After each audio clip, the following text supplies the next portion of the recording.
a sabedoria ancestral, né? Honrando quem veio antes de mim.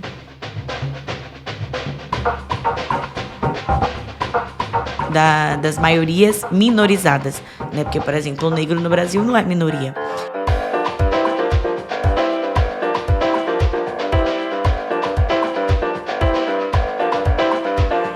Diz como é que tá a força, como é que estão as coisas do lado daí. Sempre gosto dessa troca com você, então se tiver um tempinho me conta aqui na caixinha já do Spotify, me manda um direct, vamos iniciar um bate-papo. O assunto de hoje é sobre a importância de se conscientizar. Isso foi porque eu tava, né, ouvindo muito sobre a escala 6-1, né, a discussão que tá tendo de diminuir essa escala de trabalho, que eu super concordo. Só quem já trabalhou na escala 6-1 sabe o quão desgastante é. E é doido pensar, né? Tipo, isso da consciência. Acho que a consciência vem muito da empatia, né? De se colocar no lugar do outro. Pra quem é contra, certamente essa pessoa não trabalhou numa escala 6-1, não trabalha e vai ser prejudicada, né? De alguma forma. No sentido de estar explorando quem tá fazendo esse 6-1, e aí, se isso mudar, essa pessoa vai ser prejudicada, entre aspas, né? Porque isso não deveria ser o normal. E, enfim, em torno desse assunto me veio a ideia de discutir sobre isso, né? Também tem o Novembro Negro, o mês da consciência negra e tal. E a gente se perde nessas coisinhas, porque é muito fácil a gente estar olhando para os nossos problemas. Eu acredito que realmente não dá para militar o tempo todo, abraçar os problemas de todo mundo. E, por exemplo, eu sou uma mulher negra, eu, enquanto mulher negra, tenho as minhas particularidades, né? Por ser uma mulher negra. E eu abraço outras causas que não... Esse lance da consciência, né? Quando você tem consciência de uma coisa, você vai tendo consciência de outras. Uma coisa vai levando outras. Das maiorias minorizadas, né? Porque, por exemplo, o negro no Brasil não é minoria. Mas a gente acaba sendo minorizado e marginalizado por causa da nossa história, né? Da escravidão e tudo mais. Toda vez que eu converso com meu querido aqui, eu tento explicar pra ele, gato, mas no Brasil é totalmente diferente, né? É diferente ser preto vindo do Brasil, o jeito que as coisas funcionam, porque tem coisas que não fazem sentido eu explicar que a Bahia é o estado, né? Salvador, por exemplo, que é o lugar onde tem mais África, mais negros fora de África, mais África, olha. Mas sim, tem muita africanidade ali também na nossa baianidade. E que ainda tem muito racismo, muito preconceito. As coisas parecem que não, quando você bota isso numa mesma frase, não faz sentido. Mas tá aí, né? Pra dar na nossa cara. E eu acho que é essa consciência que nós não trabalhamos e não exercitamos diariamente. Quem é ou não daquele grupo precisa estar o tempo todo em alerta, só que cobram muito mais de quem já faz parte daquele grupo. E é importante ter consciência, você sendo ou não daquele grupo ali. Por exemplo, eu sou uma mulher hétero, né? Então, eu sei que uma mulher negra homossexual, ela vai ter muito mais BO pra lidar do que eu, né? E aí certamente eu vou ficar ali, né, mexida com a história dela, se ela me contar alguma coisa que ela já passou. Mas que eu não consigo viver aquilo, né? Tipo, não consigo sentir na pele aquilo porque eu nunca passei, né? Um tipo de preconceito pela minha orientação sexual. E aí, você fica assim, tá, acolho aqui, mas eu não tô ali na linha de frente. E aí eu acho que aqui eu tô levantando várias questões, tá? Porque como a gente vai ter essas demandas, né? Acolher essas demandas. Tem coisas que a gente só vai aguçando o olhar depois que a gente, ou alguém próximo a gente, passa, né? Quando você olha para pessoas com deficiência física, é uma pauta que a gente tem que estar conversando, que a gente tem que ter consciência. Mas só quando isso chega à tona de alguma outra forma, quando bate isso na porta, que a gente vai ter a noção. Então, é importante a gente ter consciência, aguçando o olhar com as coisas que não estão em torno do nosso umbigo, né? E quando isso aqui eu tô falando muito, Porque eu tava até pensando, né, sobre isso, que eu vejo hoje em dia no TikTok, principalmente, tem muito isso de lei da atração, lei da manifestação, 45 dias para mudar a sua vida. E o fenômeno dos gurus, né? Esses coaches que são gurus. A gente viu agora em São Paulo, tanto que um coach ganhou força, né? Ainda bem que não foi eleito, mas que ganhou força justamente usando da fraqueza das pessoas que não têm discernimento, né? Não têm a consciência, a autoconsciência e a consciência, seja de classe, de raça. É como agora. Trump foi eleito nos Estados Unidos e teve uma boa parte dos latinos votando nele, né? E aí eu tava até escutando um podcast que eu gosto muito, que é o Ângulo de Grilo, de que esses latinos que votaram nele são latinos regularizados, né? Que estão lá legalmente. E aí tem o green card e tudo mais. E que acha que sim, pode ter, talvez, a imigração, mas que tem que ser uma imigração legal. Só que essas pessoas não entendem que quando você dá voz pra essa política, tipo, se você tá no meio da rua e você vai sofrer algum ataque xenofóbico, ninguém vai estar pedindo seu visto pra te atacar primeiro, né? Tipo, deixa eu ver se você tá regular ou não, se você tá legal ou não. Vai te atacar de qualquer forma. Então é essa consciência de não pensar só em você, é pensar na comunidade, de como impacta, né? Pô, eu não vivo isso, mas tem aquela comunidade ali que vive. Deixa eu ficar de boa. Deixa eu tentar ajudar de alguma forma. Eu sei que é isso, tá todo mundo com sua batalha, com sua luta diária, que a gente não consegue assumir as demandas de todo mundo, que a gente não consegue ajudar todo mundo, né, ao nosso redor. A gente, às vezes, não consegue ajudar alguém que é próximo, né, um membro da família. Às vezes, a gente tem que se fazer de doido mesmo e falar, pô, isso aqui eu não consigo lidar, né. Eu tava conversando agora de algumas situações familiares que eu quero ajudar todo mundo, mas eu não consigo, eu não tenho como colocar tudo isso na minha bagagem, na minha mochila. Minha mochila já tá pesada nessa escadinha que eu tô querendo subir. Eu entender isso, que é muito difícil de entender, mas de também ter a consciência de que eu não vou conseguir dar conta de todas as demandas. Só que quando você pensa, tá, eu sou uma pessoa branca, eu tenho um privilégio, tenho suporte de pai e de mãe. Gente, são coisas do dia a dia, sabe? Pô, eu tô aqui, eu tenho uma amiga. O que é que você hoje, vamos lá, vamos pra situação prática, faria se você visse uma amiga sua, uma amiga, um amigo, sendo agredido por alguma questão dela, seja de sexualidade, seja de raça? O que é que você faria em uma situação de agressão? Já parou pra pensar nisso? Qual seria seu primeiro instinto? Porque aí pronto, talvez você nunca tenha pensado nisso, mas eu, que venho de uma maioria minorizada, eu já pensei, já cogitei, né? Eu sei que o meu primeiro instinto vai ser lutar, vai ser querer ir, e que às vezes eu tenho que controlar esse instinto pra não me meter em furada, porque já me meteu em outras situações, né? Eu tenho muito instinto do embate. E não é por querer ser do embate ou estar no embate, mas por necessidade, porque se não fosse eu me defender, a autodefesa, né, eu ia muitas vezes me lascar em algumas situações. Então, para me posicionar ou para conseguir chegar onde eu quis chegar em alguns momentos, né, por exemplo, situações de trabalho, como eu comecei a trabalhar muito nova, tinha um rosto de menina nova, as pessoas não me levavam a sério, eu tive que ir pro embate, olha, ou vai ou racha. Olha aqui, eu lembro muito, muito, muito de cenas, assim, de episódios no meu trabalho, de homens mais velhos que vinham me dizer desaforo, que não me respeitavam e que eu tinha que me posicionar. E aí, quando eu me posicionava, eu era raivosa, eu era agressiva, ninguém pode falar nada. E tem essa tendência, né, de quando você tá ali, você é consciente, e ser consciente também é cansativo. E aí é quando a gente chega naquela linha de, pô, véi, eu não vou gastar minha energia. Que hoje eu tô muito nesse ponto. Antes eu gastava muito a minha energia de coisas pequenas a coisas grandes. E hoje eu preciso escolher as minhas batalhas, né? Então, a ideia é ter consciência pra gente escolher as nossas batalhas. Mas também não virar as costas para as batalhas que a gente não pode lutar, né? Não virar as costas se essa batalha bater na sua porta. Entender, estudar, a internet está aí para isso. Antes de levantar um dedo para poder, né, apontar para o outro, pensar com calma e falar, tá, Se fosse eu nessa situação, como eu agiria? Porque é isso, é aquela coisa, né? Se fosse você, mas você não, mas não é.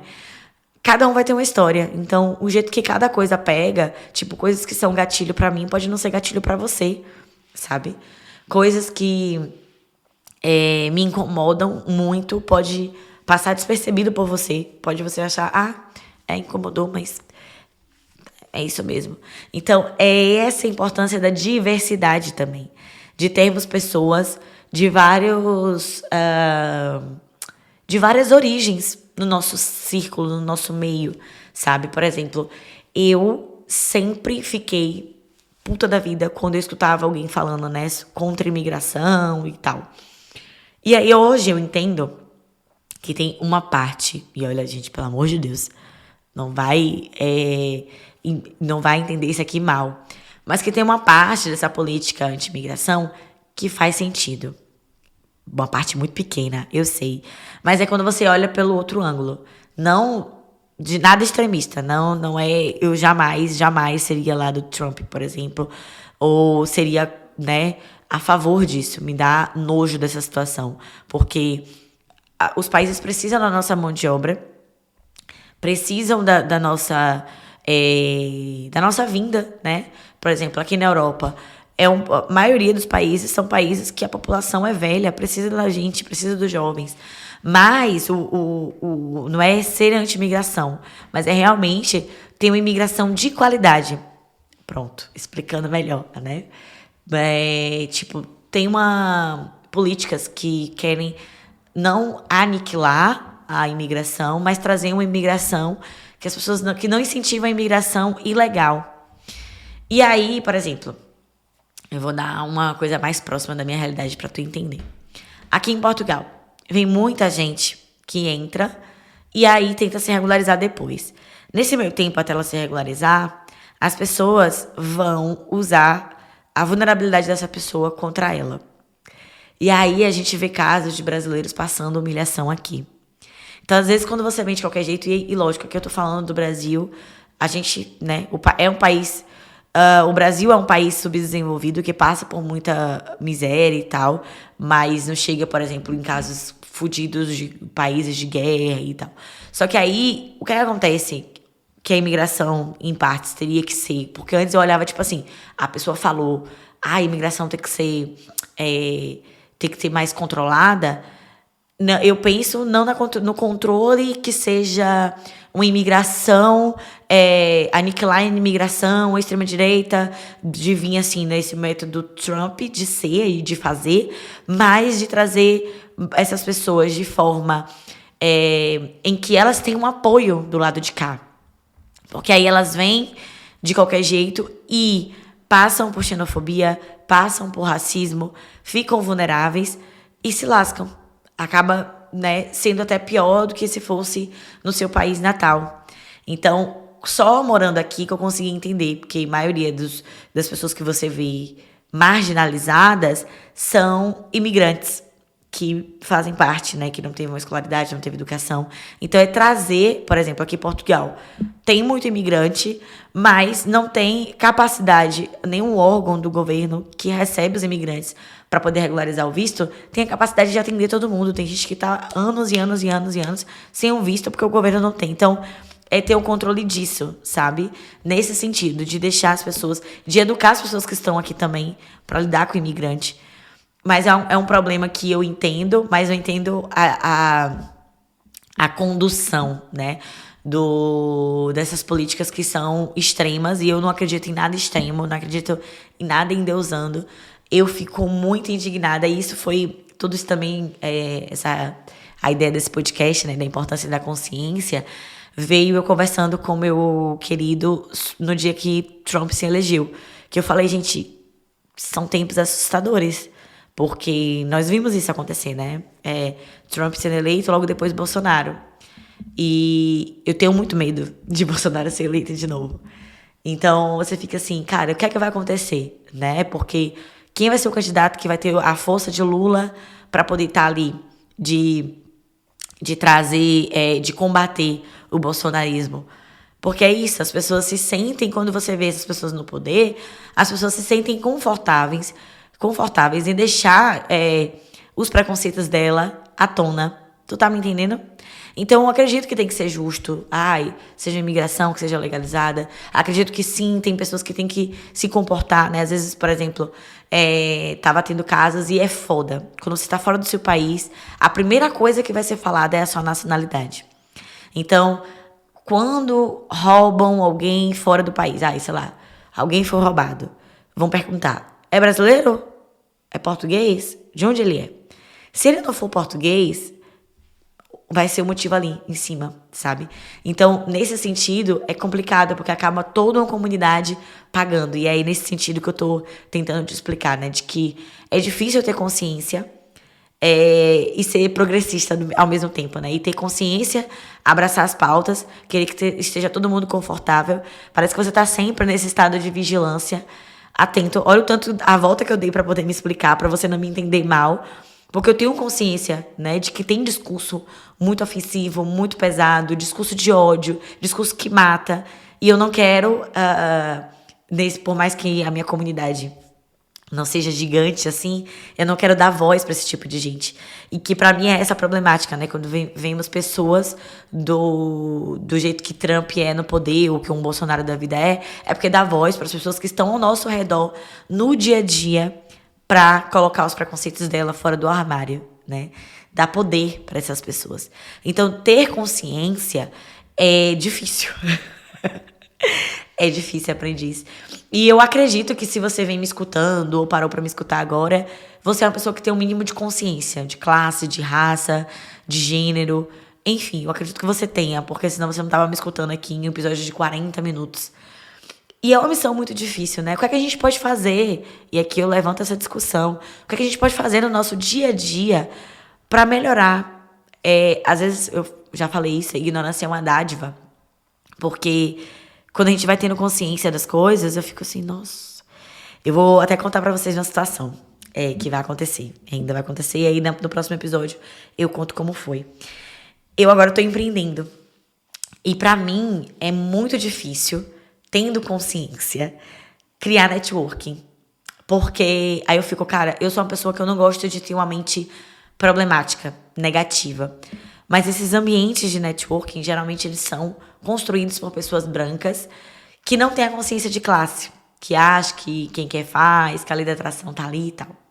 E aí, uma pessoa que eu conheci no Polidense, vou tentar, né, deixar aqui a identidade mais privada possível, me chamou para uma reunião de empreendedores aqui em Portugal. E aí, até que eu já comentei com vocês, né, do coworking ser um espaço que eu não me sinto 100% à vontade. E aí, teve até uma coisa que aconteceu. Semana passada, eu abrindo várias janelas, né, mas como aqui a ideia é um bate-papo entre amigas, entre amigos, você tem que entender que, sendo meu amigo, eu vou abrir várias janelas, às vezes eu não vou ter tempo de fechar tudo. Mas como é um podcast e a gata é comunicadora, eu tento fechar as janelas aqui antes de encerrar o episódio. Mas vou abrir essa janela aqui rapidinho. Tava no coworking, eu já comentei aqui que eu não me sinto acolhida nesse espaço do coworking, mas pela logística eu vou pra lá, né? Agora tem duas pessoas pretas ali na convivência, mas que são de uma empresa, então que tem empresas que contratam espaço lá e vai a equipe, então ela tem mais interação com a equipe. Converso pouco com elas, mas é bom ver pessoas pretas, é importante, né? Ver pessoas pretas é bom. Imagina você estar num lugar que não tem ninguém parecido com você. Então, pra mim às vezes é difícil estar constantemente nesses ambientes que eu sou a única. Não é fácil. E aí, eu encontrei, semana passada, que eu fui em um dia diferente pro coworking, eu encontrei uma menina queridíssima.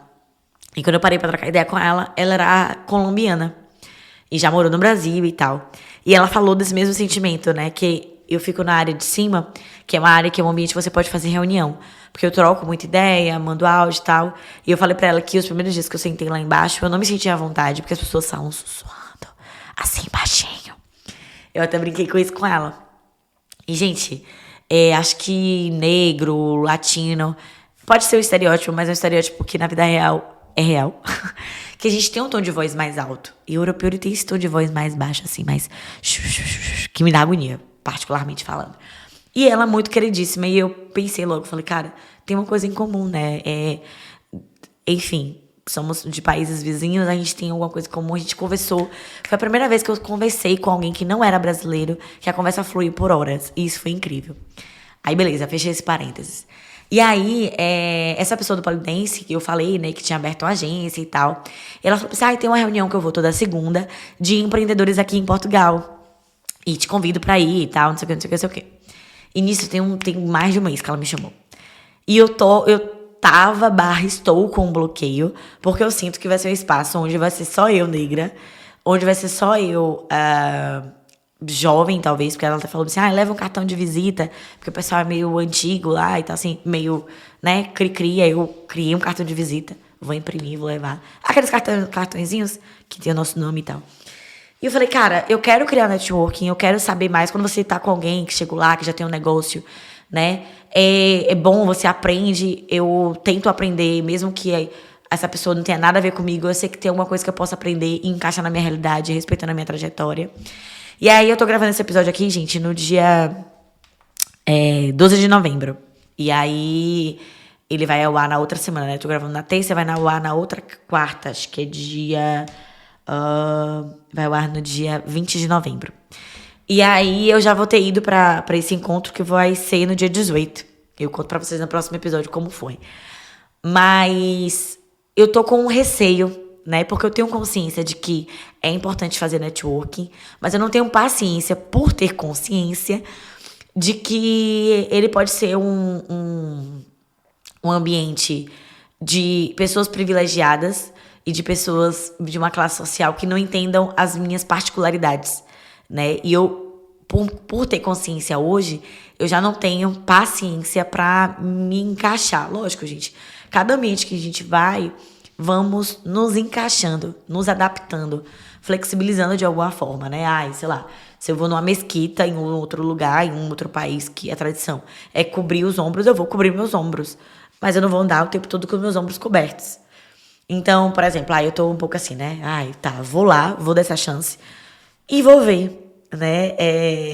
Sem criar expectativa, espero que me surpreenda positivamente, mas já pronta por ter consciência, por estar em Portugal, de que pode vir uma resposta negativa, né? Nesse sentido, de ser a única, né? Não espero que tenha pessoas negras, o que é triste, é por isso que eu quero ter um café e promover esse espaço e tento trocar ideia assim, porque aqui eu vejo que tem uma comunidade brasileira que é complicada nesse sentido de empreendedorismo e produção de conteúdo, que são as minhas duas frentes agora, porque acho que o ego sobe muito para a cabeça da pessoa e você consegue entender um pouco mais sobre isso no episódio que eu falo sobre o ego. E tem uma comunidade africana que eu acho que se fecha muito. Tentei já, né? E vou continuar tentando entrar ali. Mas que eu acho que é isso. Que nem a gente brasileiro vai fechar com brasileiro, né? Acho que os africanos, as pessoas que eu já conheci de países de África, que aqui tem bastante, angolano, cabo-verdiano principalmente, se fecham ali na comunidade.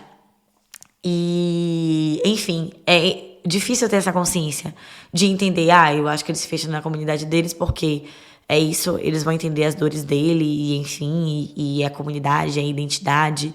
É diferente ser um preto brasileiro e um preto africano, de país de África, né? Eu lembro que, por exemplo, quando eu tava solteira, que eu dei match com alguns homens africanos, e eu não gosto de falar africanos assim, porque parece que a África é um país, né? Que é tudo um lugar só.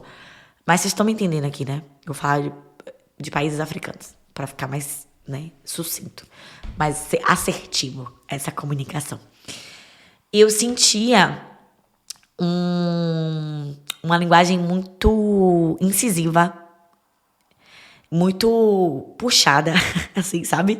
Muito hipersexualizando o meu corpo, que não é muito diferente dos homens pretos brasileiros, mas eu acho que no nível de consciência a gente tá um pouco à frente nessa discussão, porque os resquícios da escravidão nesses países de África, eu acho que ainda tem muito...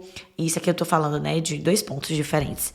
Dos homens que eu tive conversa de hipersexualizarem o corpo e de serem extremamente machistas, pelo pouco que eu conversei. E aí eu trocando ideias com outras mulheres pretas que eu conversei, confirmaram isso, que sentiram isso também.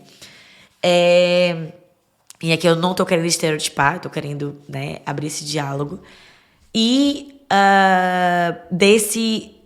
já tiveram outras situações também em que eu já escutei do nível de consciência racial, mesmo sendo majoritariamente retintos, porque no Brasil a gente tem muito mais gente mestiça, assim, a cor mais misturada, a paleta de cores maior do que nesses países de África. E não ter tanta consciência racial, sabe? Não entender situações de que o branco tá usando ele e que. Ai, às vezes você tá trabalhando pra um branco, o branco te usa como fantoche e você não tá vendo porque você não tem consciência. E aí, nesses momentos, talvez sim, como mecanismo de defesa, ignorância seja uma dádiva. E aí, aprendiz, talvez isso aqui seja a parte 1, sabe, desse diálogo. Eu quero mesmo, às vezes eu fico nesse limbo, sabe, de entender, às vezes eu tô assim, cara, não, eu tenho que me blindar, eu tenho que ter inteligência emocional para o meu negócio. E ao mesmo tempo eu fico, não, pô, olha de onde eu vim, olha tudo que eu alcancei. É difícil mesmo não ter medo, não desanimar. Então essa consciência é importante. É importante você se rodear de pessoas que praticam essa consciência. Agora mesmo, aqui no Porto, eu não tenho convívio direto, tipo, de pessoas assim que eu converso constantemente. Eu conheço muitas pessoas negras, né? E tento consumir o serviço de pessoas negras também, ajudar ali, trocar ideia. Conheço bastante gente, mas pessoas que são íntimas são poucas, no geral. E aí, eu tô nesse limbo agora, tipo assim, de pessoas íntimas mesmo. Eu não tenho quase ninguém que seja preta, aqui no Porto mesmo. Tem minha amiga Fran, que é de Lisboa, em que ela é muito íntima, e que eu sinto com Fran.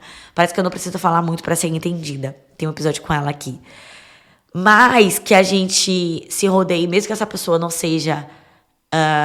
não tenha uma vivência muito parecida com a sua, que ela tenha consciência. E aí, hoje, né, meu companheiro, que é um homem branco, minha melhor amiga aqui no Porto, que é uma mulher branca, Bruna Freitas, te amo, amiga, tem muita consciência, sabe, da fala, do argumento. E pra mim, ela, meu companheiro, o marido dela, são minha família aqui. São poucas pessoas. Meu ciclo aqui de família mesmo. Família no sentido de, pô, quando minha avó faleceu, foi Bruna que veio aqui em casa, sabe? Então, às vezes eu tento assim, ai, nossa, eu vou sair mais, vou buscar mais. E aí você fica, vou tentar, e às vezes eu sinto que eu tô muito aberta, as pessoas nem tanto. Então, é difícil, né? Quando você também tá mais velho, criar novas amizades, se não for em ambientes de trabalho, de faculdade. Então, tem vários limbos aí. E aí, quando você tem essa consciência, você fica, nossa, eu mesmo, eu tento não implicar com a primeira frase que a pessoa falou e que me irrita um pouco. Tento, é difícil, quase sempre, eu não consigo. Porque eu não tô aqui pra educar ninguém. Mas abrir essa discussão mesmo. O que é que você acha, aprendiz, do que a gente pode fazer no dia a dia pra aguçar a nossa consciência e acolher as pessoas que estão ao nosso redor, pra, mesmo que a gente não lute a mesma causa que ela e não venha da mesma causa que ela, acolher essa pessoa, sabe? De forma humanizada. Graças a Deus, aos deuses, eu tenho pessoas muito queridas ao meu redor. Quero deixar aqui também um abraço especial pra Kate, Claudinha e Dri, né, do estúdio, onde eu faço a minha unha. É um momento que a gente senta ali, Kate principalmente, que é tagarela, e a gente senta e troca muita ideia. Tem um episódio aqui do empreendedorismo, né, que ela falou sobre a experiência dela empreendendo em Portugal. E a gente troca muita ideia, assim, sabe? Sobre a vida, sobre questões, enfim. E é massa ter uma mulher negra que tá ali, trocando ideia, que tá vendo o que você tá vendo. Tipo, não sei se você já viu esse movimento de quando a gente passa por outra mulher negra, dá um sorriso um pro outro. Eu fico muito frustrada quando não me dão um sorriso de volta. E eu acho que eu percebi isso muito mais morando fora, né? Porque lá em Feira, na minha cidade, a maioria das pessoas que eu convivia, assim, tipo, minha família é negra. Então, não tinha muito isso. Aqui, quando eu vejo a pessoa negra, eu fico, e aí? Como é que tá a força? Na minha cabeça, né? Então, eu fico muito feliz quando eu vejo uma mulher negra no pole, enfim. E tanto é que eu tô bem sentida que a minha professora, que é negra no polidense, assim, não tô sentida, né? Tô sentida por não ter mais aula com ela por um período, porque ela tá grávida. Mas feliz que ela tá grávida, né? Que, principalmente porque ela tem endometriose. E é bom ver mulheres com endometriose conseguindo engravidar, porque me dá esperança, né? De quando chegar a minha vez. Então é isso, aprendiz. Levantando essas questões, como ter mais consciência, como acolher os nossos, como ter equilíbrio, né? De quais batalhas escolher. Vou deixar aqui na caixinha, você pode responder na caixinha aqui do Spotify, ou me manda um direct no Instagram. Porque aí talvez a gente faça a parte 2, né? Se você quiser também falar, tem um link aqui na descrição que vai pro WhatsApp da minha prima, Thaisa, que você pode deixar seu depoimento e a gente sobe no próximo episódio. Eu gostaria muito da sua participação, aprendiz. Tem 1 ano de podcast e eu acho muito massa essa conexão que a gente tem aqui, então gostaria muito dessa sua participação. E a gente troca ideia no próximo episódio, porque tava pensando nisso, né? Da gente se unir e de pensar em estratégias para se unir, seja online, fisicamente. Vamos seguir juntinhos, tá bom? Um cheiro, nega. Até a próxima quarta. Tchau, tchau. Saudade.